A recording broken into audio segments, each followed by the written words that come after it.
Bom dia, pessoal, sejam bem-vindos, guerreiros e guerreiras a bom combate. Bom, não é novidade para ninguém o perigo que corremos aqui em Porto Alegre.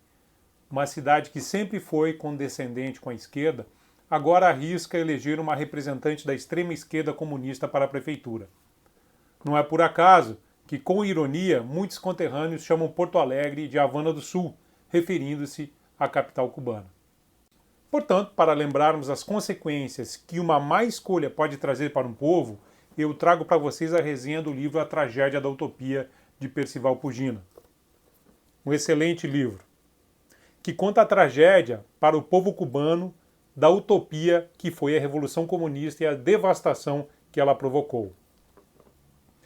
Adicionalmente, a oportunidade para destacar o intelectual Percival Pugina, que trabalhou a vida toda para fortalecer o movimento conservador e liberal no Brasil, sendo uma referência de coragem, lealdade e amor pelo nosso país.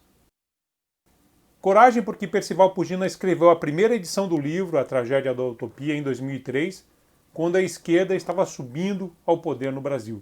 Manteve-se leal aos seus valores, apesar de todo o aparelhamento da imprensa e do ambiente cultural brasileiro, que se opunha às suas ideias, demonstrando verdadeiro amor pelo Brasil na luta pela democracia.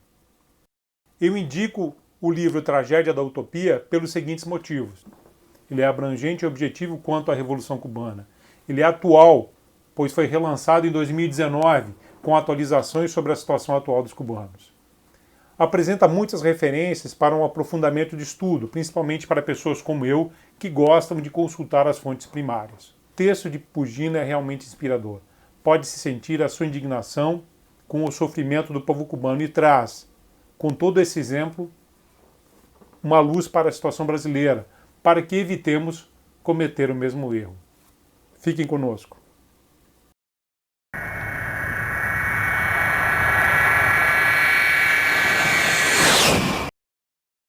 A obra é iniciada com o prólogo do deputado federal Marcel Van Hatten e o prefácio do jurista Ives Gandra da Silva Martins, o que por si só já representa o compromisso do livro com a verdade e a democracia.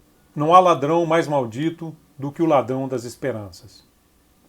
O primeiro capítulo apresenta a explicação do motivo que o fez reeditar o livro A Tragédia da Utopia, cuja primeira edição é de 2003, relatando também ser uma resposta aos seus leitores que pediam uma atualização das suas observações pessoais, passados 15 anos da primeira edição, coincidindo com o aniversário de 60 anos da Revolução Cubana.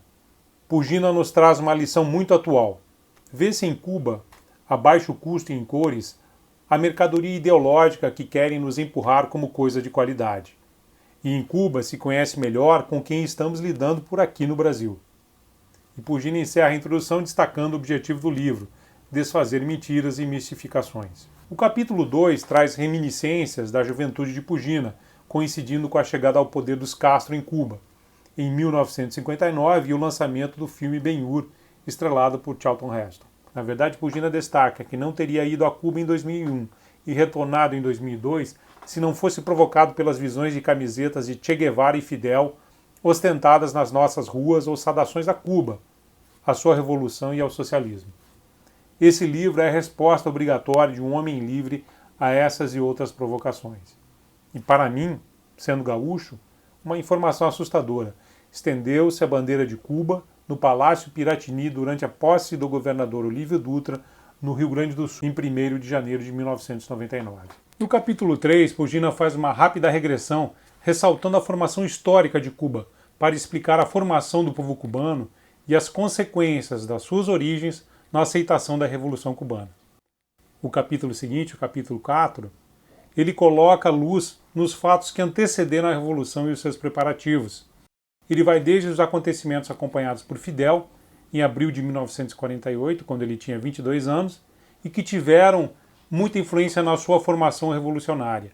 Naquela ocasião, o líder oposicionista colombiano e candidato preferencial em pesquisas eleitorais, Jorge Eliezer Gaitán, foi assassinado, levando Bogotá e a Colômbia a uma convulsão social de tal monta que serviu de exemplo a Fidel para a estruturação da sua guerrilha em Sierra Maestra.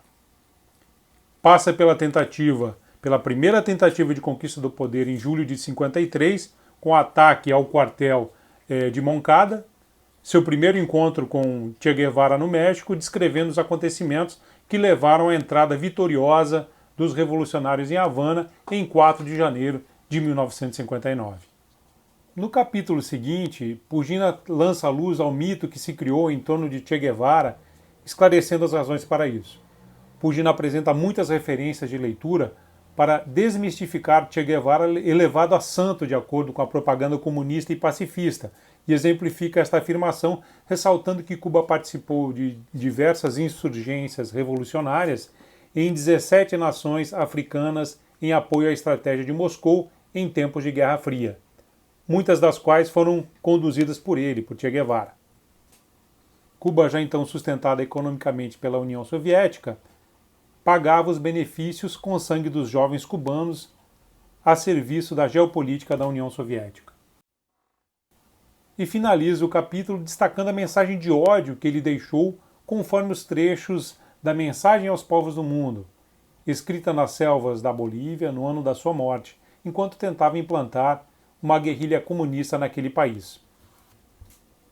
O ódio como fator de luta, o ódio intransigente ao inimigo, que impulsiona mais além das limitações naturais do ser humano e o converte numa efetiva, violenta, seletiva e fria máquina de matar. Os nossos soldados têm que ser assim. Um povo sem ódio não pode triunfar sobre um inimigo brutal.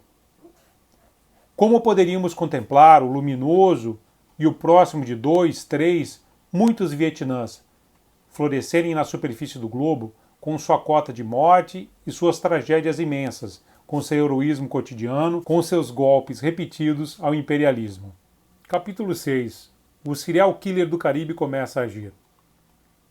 O capítulo 6 é iniciado com o discurso de chegada de Fidel ao aeroporto de Havana em 8 de janeiro de 1959.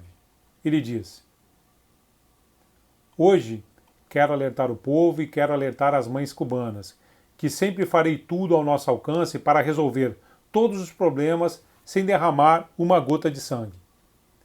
Quero dizer às mães cubanas que nunca, por nossa causa, um único tiro será disparado aqui novamente." Pugina faz um resumo de promessas iniciais de Fidel que não só não foram cumpridas, como estabeleceu-se o inverso e faz um importante paralelo entre a ascensão ao poder de Lenin na Rússia e Fidel em Cuba. Pugina explica por que Fidel declarou-se marxista-leninista somente após ter consolidado seu poder. As perseguições foram ampliadas e Fidel dizia: "A justiça revolucionária não é embasada em preceitos legais, mas em convicção moral." Estima-se que durante os anos 1960 havia em Cuba 60 mil prisioneiros políticos, atingindo 100 mil nos anos 1980. Pugina encerra o capítulo relembrando o emblemático caso de Huber Matos e as prisões em massa de opositores comunistas. Huber Matos era um dos 4 comandantes revolucionários, quando da entrada vitoriosa em Havana em janeiro de 1959. Além de Fidel, os comandantes eram os seguintes: Raul Castro, Che Guevara, Huber Matos e Camilo Cienfuegos, que faleceu num acidente aeronáutico logo após a Revolução. De nada bastou a sua proximidade com Fidel quando começou a divergir sobre o posicionamento comunista da família Castro, tendo ficado preso 20 anos nas prisões comunistas de Cuba. No capítulo seguinte, Pugina detalha a imensa máquina repressora e que exerce tremenda pressão sobre a população, uma máquina policial que foi montada com o apoio da KGB e que se assemelha ao que aconteceu em todos os estados totalitários. Ele detalha que existia uma intensa propaganda externa e interna, a construção de um inimigo externo, no caso o capitalismo, bordões que promovam a unidade social, renúncia à opinião própria, disseminação de medo do terror estatal, institucionalização da figura do cidadão confiável que vai receber as benesses do Estado, controle absoluto das comunicações, controle da circulação das pessoas e uma rede de organismos civis a serviço das estruturas oficiais. Durante os primeiros meses, conforme a Revolução mostrava sua face marxista-leninista, ela levou 700 mil cubanos a deixarem o país. Isso representava 10% da população do país naquela época. Estima-se que hoje mais de 2 milhões de cubanos natos tenham, de um modo ou de outro, fugido do regime. E Pugina relembra que não fora diferente, tampouco na Alemanha nazista, nem na Itália fascista. Assim são os totalitarismos. E a doutrinação dos jovens cubanos mereceu atenção especial do regime. Para regimes totalitários, resulta imperioso exercer absoluto controle das salas de aula. Pugina encerra o capítulo 7 lembrando a resistência anticomunista que se opôs a Fidel nos anos iniciais da Revolução. Fidel foi inclemente com os revoltosos, enviando os sobreviventes para campos de concentração e trabalhos forçados em Pinar del Rio. No capítulo 8, Pugina revisa resumidamente uma das ações que impulsionaram para o mundo a imagem de um Fidel vitorioso ao bater o seu grande inimigo na América. Foi a invasão da Baía dos Porcos, que tratou-se de um dos movimentos da Guerra Fria entre a União Soviética apoiando Cuba e os Estados Unidos apoiando os contra-revolucionários cubanos que tentaram retomar Cuba a partir da Baía dos Porcos. A vitória de Fidel foi estrondosa e fez com que consolidasse suas estruturas de controle social. O pente fino preventivo passado na população civil levou para a prisão 130 mil cidadãos supostamente parceiros da empreitada urdida em Miami. Foi um episódio tão vantajoso para que El Comandante, passados 54 anos do episódio, ainda cuidava de mantê-lo vigente e atualizado na memória popular. No capítulo 9, Jogo Pesado, em outubro de 1962, Pugina relata resumidamente as ações sobre um fato muito conhecido da história mundial, por intermédio do filme 13 Dias que Abalaram o Mundo, de Roger Donaldson. Foi a tentativa de instalação de mísseis nucleares russos em solo cubano que levou o mundo a uma escalada nuclear. Os fatos são muito conhecidos, mas o que me chamou a atenção foi a frase de Che Guevara que Pugina destaca ao final. Se os foguetes tivessem permanecido em Cuba, nós os teríamos usado contra o coração dos Estados Unidos, incluindo Nova York. Nunca devemos estabelecer uma coexistência pacífica. Nesta luta até a morte entre dois sistemas, temos que vencer a vitória final. Temos que seguir o caminho da libertação, mesmo que custe milhões de vítimas atômicas. Mais uma prova da sociopatia do fascínora do Caribe que foi Che Guevara. No 10º capítulo, Percival Pugina põe luz na extrema pobreza do povo cubano, ao contrário do que dizem muitos intelectuais brasileiros. Fazendo uma comparação simples, em 2001, o salário médio do trabalhador cubano era pouco mais de $8, enquanto que no Brasil, 73,4. Em 2016, o salário médio do setor público era equivalente a $30 em Cuba e no Brasil, 252,87. Nos regimes comunistas, a miséria é um direito de todos e um dever do Estado. O peso cubano é usado para adquirir gêneros alimentícios básicos com preços baixos. Tudo mais, do papel higiênico em diante, tem preço dolarizado. Se o salário do trabalhador se esgota, pode-se comprar pela libreta, uma caderneta que apresenta produtos com preços subsidiados, mas que podem durar de 10 a 12 dias por mês. Como eles se viram? Os cubanos vivem do que inventam, do que furtam em seus locais de trabalho e dos biscates a que são obrigados pelo governo. O salário máximo a que pode chegar um cidadão cubano é $64 para quem trabalha no magistério superior, médico, policial ou militar de alta patente. Fica fácil entender porque parece que o país foi congelado na década de 1960. Capítulo 11. A alma do negócio. Em todos os países comunistas as coisas foram e são exatamente assim. Intensa propaganda e absoluto controle sobre a informação social. Nesse capítulo, Pugina detalha uma história bastante interessante que conta que aconteceu durante a sua estada em Havana. Um cubano lhe pediu 1 litro de leite e aproveitou para perguntar como os brasileiros se sentiam com a ajuda de Cuba, que, ao ouvir a negativa, que havia aquisição de vacinas e convênios na área de medicina remunerados, todos remunerados, o cubano ficou muito indignado com a ingratidão dos brasileiros, pois, de acordo com o cubano, Cuba, apesar de todas as carências, prestava imenso auxílio a todos os países pobres do continente. Nos países comunistas, toda a informação é controlada. os cubanos só ficam sabendo o que o governo lhes conta através do Grama, órgão do Partido Comunista Cubano e principal jornal do país, ou do Juventude Rebelde, órgão da União de Jovens Comunistas, da Rádio Havana ou dos canais oficiais de TV. Nos hotéis existe TV a cabo, mas nem mesmo as camareiras têm acesso aos aparelhos. Pugina descreve uma entrevista com Ángel Guerra, diretor da revista estatal Boêmia de Cuba. Nós, é claro, não acreditamos que a liberdade de imprensa no socialismo possa permitir que alguém escreva contra o socialismo. Isso não é possível. E discorre sobre diversos personagens estrangeiros que ajudam a criar a desinformação sobre Cuba, notadamente brasileiros muito conhecidos por todos. Todos, é claro, muito mimados com banquetes, homenagens, prêmios e distinções. No capítulo seguinte, o autor destaca que, para a sobrevida do regime, houve a necessidade da generosa ajuda soviética. Os soviéticos se envolveram de modo positivo em praticamente todos os segmentos da economia do país, desde a mecanização da agricultura até a modernização de plantas industriais. O pagamento cubano foi em vidas humanas, pois Fidel entregou os seus soldados, treinados na luta da selva, às guerras e guerrilhas que o comunismo sustentava na África e na América Latina.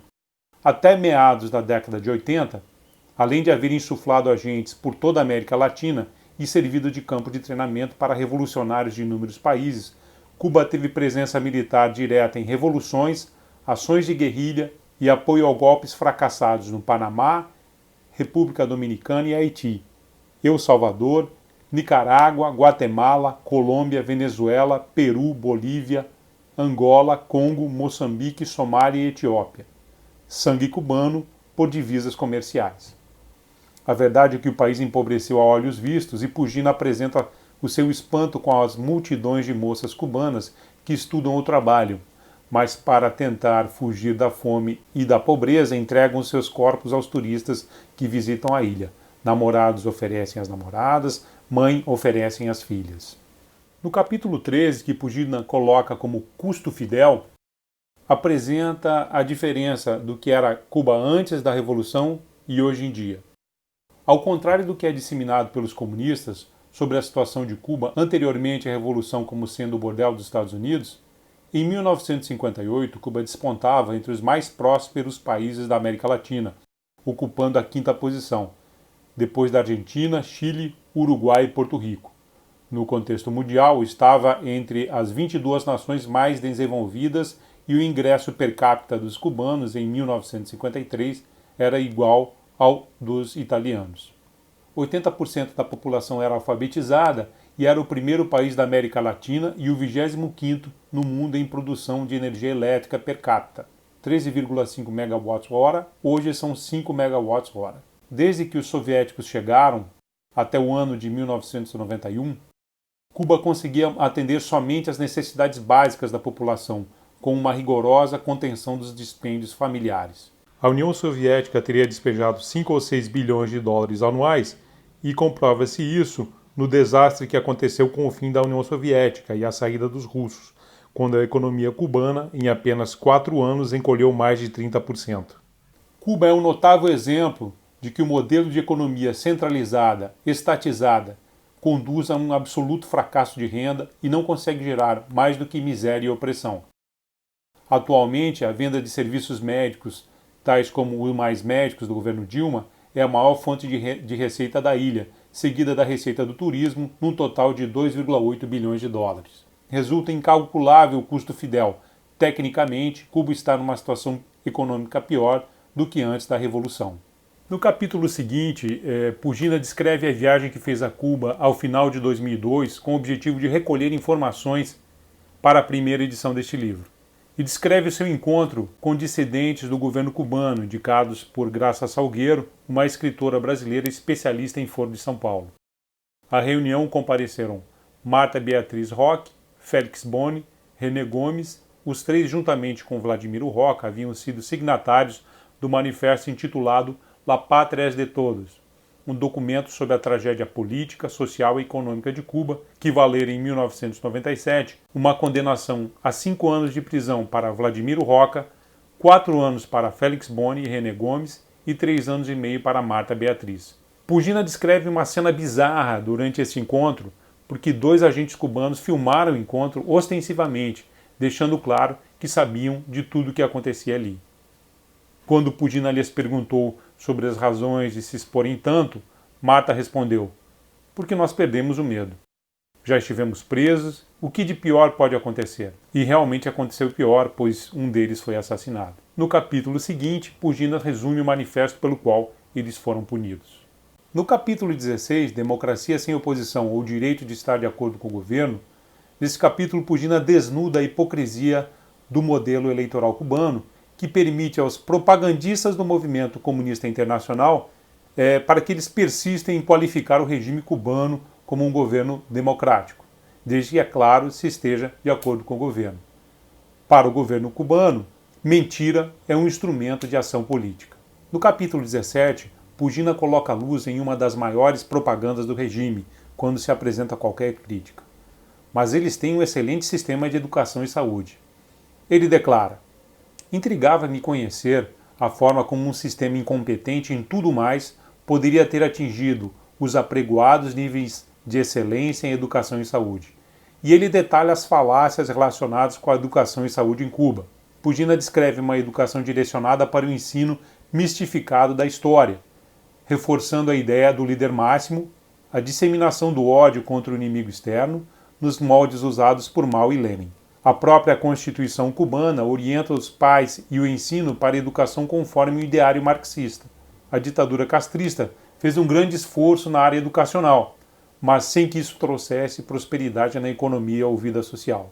Ou como diz um cubano entrevistado por Pugina: temos os serviços de educação e saúde mais caros do mundo, senhor, porque os pagamos com a nossa fome e liberdade. Quanto à área de saúde, o esforço ainda maior. Ou como disse Alina Fernandes, filha de Fidel Castro com uma amante, que fugiu de Cuba em dezembro de 1993. Referindo-se à educação e saúde em Cuba, ela disse: graças a esses serviços, tua vida está absolutamente nas mãos do Estado. Se eu te proponho dar educação e saúde a teus filhos, com um seguro médico, mas tu tens que te tornar o meu súdito. Eu determinaria a tua religião, eu decido o que vais estudar, aonde vou te mandar como ativista internacional, qual uniforme vais usar e o que tu vais comer. Tu negociarias isso?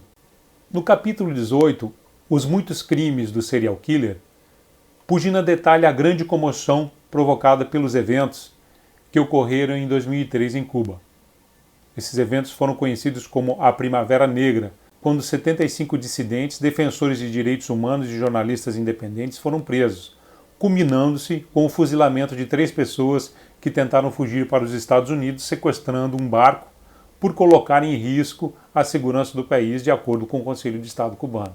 Pugina escancara a hipocrisia de intelectuais como Pedro Almodóvar, o português José Saramago e a argentina Mercedes Sosa, que apoiaram Fidel por décadas e acordaram tardiamente da utopia comunista. Sou tomado por um sentimento de revolta quando percebo a hipocrisia de quem andou lado a lado com o tirano, algo como 15.000 execuções, e às 15.003, tomadas de santo escrúpulo, resolveu proclamar ao mundo seu desgosto com a fuzilaria. Pugina descreve o horror pelo qual passaram os prisioneiros políticos. Os relatos que passei a receber sobre a sua situação pessoal, dramas familiares, estado de saúde, grau de desnutrição, carência de medicamentos, falta de assistência e maus tratos de todo tipo encheriam um outro livro. Houve épocas em Cuba nas quais o número de presos políticos passou de 60.000 e em ocasiões em que verdadeiras multidões com mais de 100.000 pessoas foram preventivamente confinadas em campos de esporte como medida de segurança nacional. O capítulo é encerrado com a exposição do caso do general Uchoa,